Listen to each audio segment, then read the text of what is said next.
자, 이제 그냥 지산 투자하면 안 되고 이러한 법적 사항이랑 규제를 알고 하셔야 돼요. 어떻게 우리가 규제를 맞으면 또 대비를 할까? 그리고 이거는 어디서 내가 잘못 짚어서 크게 손해를 안 볼지.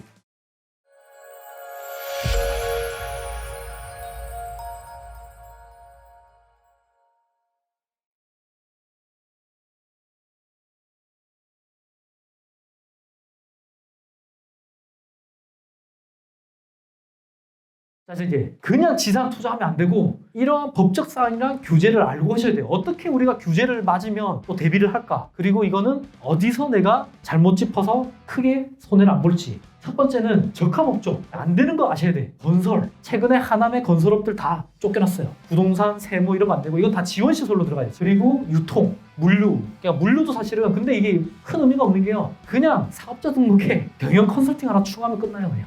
어떤 회사도 다 경영을 하잖아요. 컨설팅 해줄 수 있잖아. 저도 개인도 컨설팅 하는데 경영 컨설팅 들어가면 어떤 업종이나 되니 경영 컨설팅 꼭 사업자 등록에 넣으시면 좋아요. 그리고 법인 하시는 분들은 정관, 법인 만들 때 무조건 경영 컨설팅을 넣으세요. 그리고 또 좋게 보는 게 정보통신업의 소프트웨어 개발 이런 거. 이것도 이제 IT 업체 뭐 이런 거 할 수 있고 실제로 청년 스타트업에서 영상 제작 이런 거는 지원금도 나와요. 채용할 때. 그래서 내가 내 채널 하나 만들고 싶다. 그런 것도 활용이 가능하다는 거. 그래서 적합업종이 되는지. 그리고 또 이슈되는 게 이런 거죠. 가산 쪽이 지금 엄청나게 개발이 되고 있는데 여기는 국가산업단지. 그리고 성남이 정말 괜찮아요. 성남을 잘 안 보는 이유가 거기는 일반 산업단지. 동탄, 판교는 테크노밸리 이런 데는 임대가 원칙적으로 안 돼요. 만약에 임대를 전환할 거면 사유가 있어야 돼요. 실사를 받으셔야 되고 그 승인을 떨어졌을 때 불가피한 경우만 임대를 할 수 있다는 거. 산업단지를 만든 것 자체가 중소기업들이나 조금 이제 힘든 또는 장려하는 산업을 키우기 위해서 산업단지 법을 만든 거거든요. 그렇기 때문에 이 부분을 꼭 체크를 하실 필요가 있습니다. 그래서 초보다 이러면 그냥 기숙사 산다는 안 보시는 게 괜찮고요. 조금 내가 공격적이다 하면 이것도 틈새 시장은 될 수 있다는 거. 자, 그리고 지금 신정훈 의원 이분이 발의한 게 아직도 좀 통과가 안 되고 있어요. 왜냐?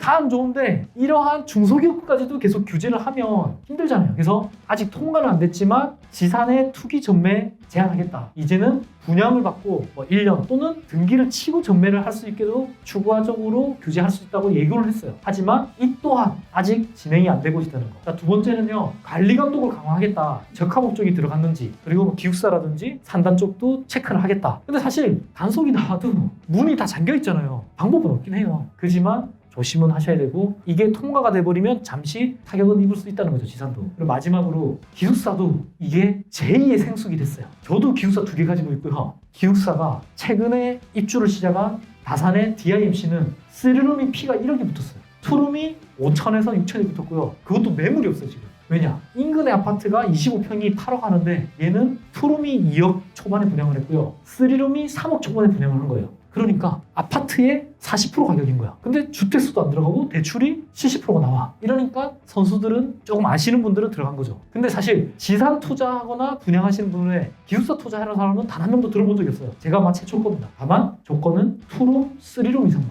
원룸은 절대 안 올라요. 원룸은 피가 안 붙어. 심지어 가산이나 영등포도 500만 원부터 많이 붙은 거예요. 2룸, 3룸. 이거의 본질은 아파트 대체가 되기 때문에 이렇게 이해하시면 돼. 한우가 가격이 쌀 때는 한우를 먹죠. 근데 광우병이 터진 거예요. 그래서 한우를 못 먹고 수입산을 먹어요. 근데 미국 광우병도 나왔어. 어떻게 해요? 돼지고기 먹죠. 이러다가 안 되면 한돈이 아니라 멕시코산, 독일산 돼지고기 먹다가 그것도 올라. 닭고기, 오리고기도 먹어야 되잖아요. 닭고기, 오리고기가 기숙사 투룸이다. 그렇게 보시면 돼요. 이해가시죠? 생숙이 돼지고기고 생숙도 마곡 이런 데는 1억 5천 피가 붙었어요. 그리고 오피스, 고덕의 디어반 이런 애들도 한강뷰는 2억, 1억에서 2억이 피가 붙어 있어요. 그러니까 무조건 아파트만 오르는 게 아니라 아파트가 3억이 오르면 아파트 대체되는 1억은 오른다니까요. 무한정 소고기와 돼지고기만 오를 수 없고 얘네가 오르면 돼지고기가 아닌 대체재들도 오른다는 걸 기억하시면 좋을 것 같습니다. 자, 그러면 이제 기숙사 이건 뭐냐면 원래 기숙사의 용도는 지산 내에 사업자분께서 직원복지용이나 휴식처로서 기숙사를 분양받을 수 있게 되는데 그분들이 굳이 기숙사를 필요 없는 거예요. 그냥 왜 뭐 비용 나가게 또 받아 냅둬 알아서 해 했는데 분양이 안 되잖아요. 그래서 일반인한테 분양을 해버렸어요. 다. 일반인들이 분양받으니까 어떻게 해? 거기 들어가 살 수도 없고 임대를 하죠. 거기에 특약을 넣는 거죠. 다. 특약에다가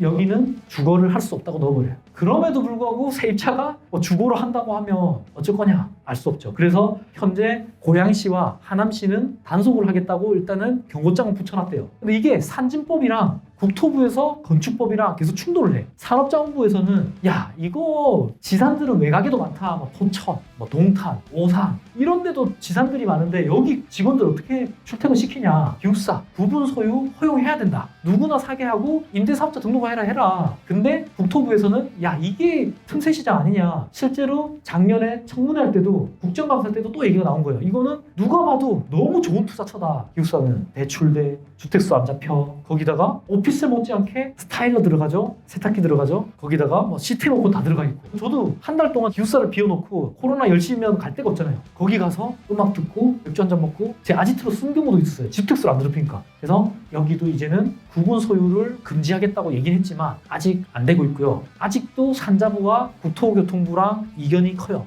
이것도 좀 시간은 걸릴 거다. 그리고 실제 생수 규제를 했는데 생수가 아직도 규제 안 하고 있잖아요. 야 이제 오피스텔로 등록하든지 숙박업 등록 무조건 해. 이제 과태료 때릴게 했는데 아직도 제대로 되는 데가 없어요. 그리고 생수그룹 이미 토지 용도가 돼 있기 때문에 오피스텔로 전화를 안 해주고 있어. 지자체에서. 이게 진짜 엉망이에요 지금. 이거 규제할 시간이 없어요. 국토부든 신정부에서도.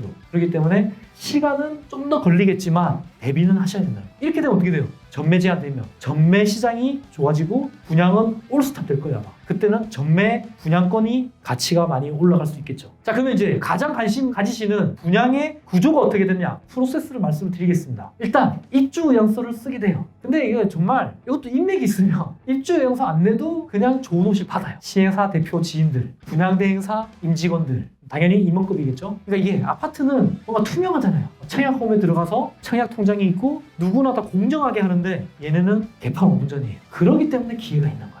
내가 늦어도 인맥 타고 들어가서 받을 수가 있다는 거. 자 그리고 청약의향서를 안 내더라도 계좌가 열린 순간 청약금을 거는 데가 있고요. 그냥 호실이 확인이 되면 500이나 1000을 걸고 일주일 안에 계약하러 오세요. 이렇게 하는 데도 있고요. 이거는 다 그 분양대행사의 역량이나 또는 거기 규정에 따라서 좀 바뀌고 있습니다. 그러고 나면 10%는 무조건 전계약 때 납입을 해야 돼요. 그러면 3억짜리, 그러니까 뭐 예를 들어서 평당 1000만 원짜리 30평을 분양을 받게 되면 딱 3억이 필요하잖아요. 이때 전계약 때 3천만 원 또는 청약금이 1000만 원 또는 가계약을 1000만 원 쓰면 2천만 원만 입금하면 전계약 때 10%로 내가 2년 반을 가져갈 수 있는 권리를 확보한다는 거죠. 자, 이래서 분양권이 무서운 게 3억짜리를 내 돈 3천만 원으로 투자를 하고 피가 1,500만 남으면 수익률이 50%가 돼버리는 거죠. 그래서 다들 분양권 하는 거예요. 내가 평당 1,500에 받고 옆에 지사는 1,300인 거예요. 누가 봐도 곱하기 30을 하면 1,200을 피를 평당 50 주고 사는 게 나은데도 그 돈이 아까운 거예요. 그냥 피를 주는 게. 얘는 5천만 원 투자금 들어가고 얘는 3천만 원이면 되는 거예요. 그러니까 사람들이 3천만 원 주고 2년 반 후에 내가 오르면 되지. 또 좀 더 신축이잖아요. 그러다 보니 이렇게 이제 분양권 시장이 불장이 되고 있어요.